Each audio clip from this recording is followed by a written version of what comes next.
she announced, "I've been injecting you with testosterone blockers in your sleep for feminism." I calmly said, "Interesting." Then I had my hair tested, filed attempted poisoning charges, and called the FBI. The thing is, she wasn't my girlfriend. She was my wife's therapist. I need to back up. This sounds insane, but I have depositions, toxicology reports, and 3 federal indictments to prove every word. I'm 38M, a trauma surgeon in Chicago. My wife Rachel started seeing Dr. Meredith Solon 18 months ago for anxiety after a miscarriage. I encouraged it. What I didn't know was that Dr. Solon ran something called the Athena Collective, a group of radical therapists who believed male hormones caused domestic violence, war, and environmental destruction. Their solution? Covert chemical intervention. 6 months into Rachel's therapy, I started feeling wrong, diminished. My energy cratered. Colleagues noticed I was slower in the OR. I blamed burnout. Then I noticed Rachel had started making my coffee every morning. She'd never done that before. Dr. Solon says I should nurture you more, she explained. Acts of service repair masculine defensiveness. Something about that sentence made my skin crawl. I started paying attention. Rachel brought me tea before bed, smoothies after workouts, always prepared out of sight, always insisting I drink them fresh. One night, I pretended to drink the tea and saved it instead. I sent it to a private toxicology lab through a colleague who didn't ask questions. Positive for cyproterone acetate, a powerful anti-androgen used in chemical castration, banned in the US for most applications. I didn't confront Rachel, not yet. I installed a hidden camera in our bedroom. 3 nights later, at 2:47 a.m., Rachel crept in with a syringe. She injected something into my arm while I pretended to sleep. Same compound. That's when I hired a private investigator. What he found was worse than one deranged therapist. Dr. Solon had treated 47 married women in 3 years. The PI identified 11 other husbands with identical symptoms. 3 had been misdiagnosed with early-onset andropause. 1 had attempted suicide. The Athena Collective had a manifesto describing men as hormonally compromised beings requiring chemical correction. They called their program the Softening. My wife had been recruited, indoctrinated, weaponized against me. I built my case for 2 months. Hair tests confirmed 18 months of exposure. The PI traced the cyproterone to a compounding pharmacy in Ontario with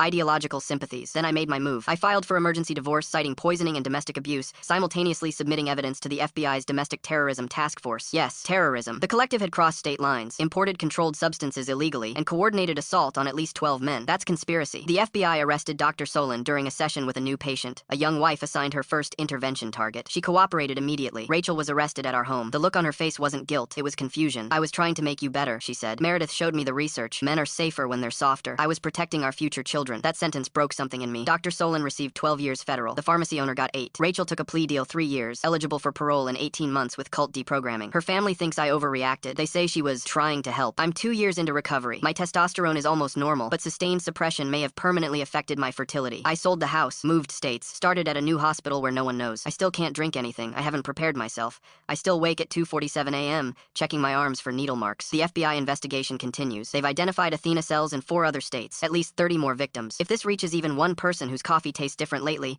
whose wife suddenly insists on preparing all their food, whose energy has mysteriously vanished, get tested. Hair tests detect exposure from 6 months ago. The person poisoning you might genuinely believe they're saving you. That doesn't make it any less attempted murder.